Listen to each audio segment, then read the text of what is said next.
I'm not a dog person. This hasn't always been the case, though. As a matter of fact, I used to love them. I grew up telling everyone that I would be a veterinarian one day. If that had been the case, I like to think that I wouldn't be in the position I'm in now. I'm a nervous wreck. As long as I can remember, I've suffered from constant paranoia. If you ask my parents, they tell you an entirely different story. According to them, I was calm, cool, and collected as a child. They say it wasn't until I was 12 when the way I carried myself drastically changed. I don't remember much from back then. However, there was a particular scene from my childhood that I'll never be able to push out of my mind. Something, or rather someone, that has shadowed me for the rest of my life. Remember how I said I wasn't a dog person? Well, there's a reason for that. As I said, I told my parents that I wanted to be a veterinarian. They supported me. They wanted me to be successful. I take for granted how much they cared for me. They bought me books on animal anatomy.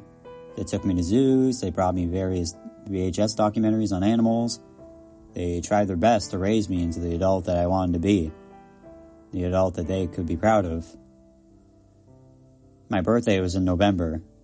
I was turning 12. My previous attempts at asking my parents for a pet had always ended in an uneventful manner. They said I wasn't old enough, that I wasn't prepared for the responsibility of looking after a living, breathing animal. I was set to prove them wrong. This year, I was fucking 12. I've been reading up on all those animal books. This year, I knew I was ready. Once again, I told my parents that I wanted an animal. Their reaction was different this time. My father gave me a single, maybe. And with that, I knew what I'd be getting for my birthday. It was no surprise when I woke up on the day to a small puppy licking my face. I was thrilled. There my parents were, standing at my bedroom door, smiling warmly. They wished me a happy birthday and gave me a speech about how I need to treat the dog the way I would treat any other living being. They provided me with dog food, bowls, and a leash. In that moment, I was the happiest I'd ever been in my life. That dog was my best friend. The time I spent with the dog was great. I was an only child, homeschooled. I was never really able to have much interaction with people my age. Not that I have a problem with doing so. My dog, who I named Theo, had grown a bond with me over the course of a month. We bonded the way any other kid would with his dog. We went on walks, we played together, I bathed him, fed him, and overall tried to raise him the best I could, as my parents had done for me. Needless to say, they were impressed. Their opinion of me soon changed. It was January 1st, the beginning of a new year, and a new beginning for me. I woke up at around 10 a.m., a late start for me. I never actually made it to midnight on New Year's before. I felt like absolute shit. I was greeted in the kitchen by my mother, who had provided a delicious breakfast. My mother's cooking was stuff of legend. As I sat at the dining room table to eat, Theo greeted me from under the table and sat down at my feet. I slipped him a piece of bacon. He was delighted. My breakfast was cut short, though. One of my chores was to get the mail every day. As soon as I heard the familiar sound of the mail truck, I shot up out of my chair. One of my animal documentaries taught me about Ivan Pavlov and his dogs.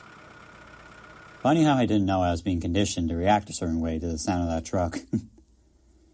I was still tired from last night. I fumbled toward the front door, not paying much attention. As soon as I opened it, Theo took off as fast as he could. I couldn't process what just happened. I'd never done that before. I collected my thoughts and decided to go after him. I grabbed my jacket from the coat rack and ran outside. As soon as I stepped foot on my front porch, I froze. Theo hadn't gone far.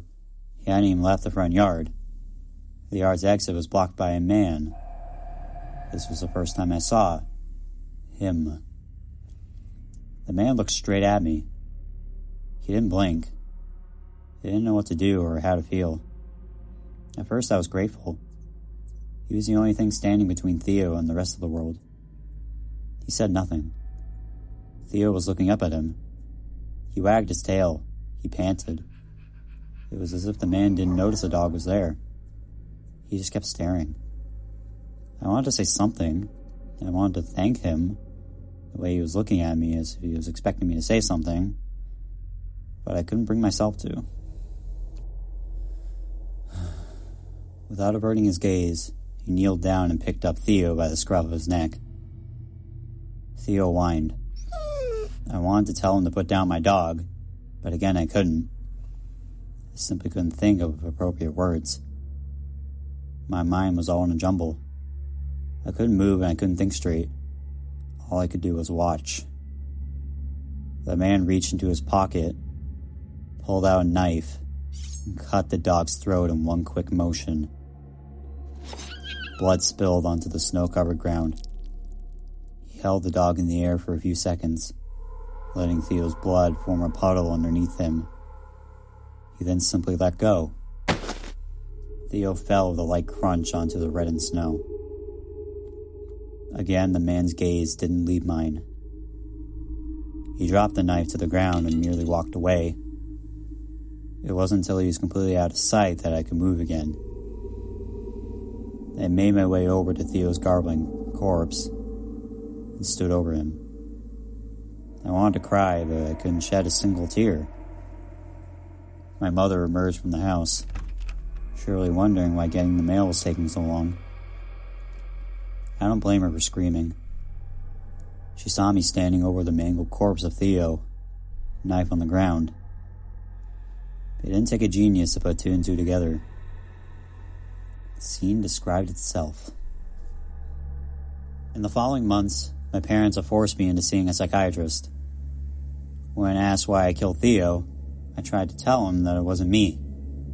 I tried my best to tell him about the man, but I could tell he wasn't buying it.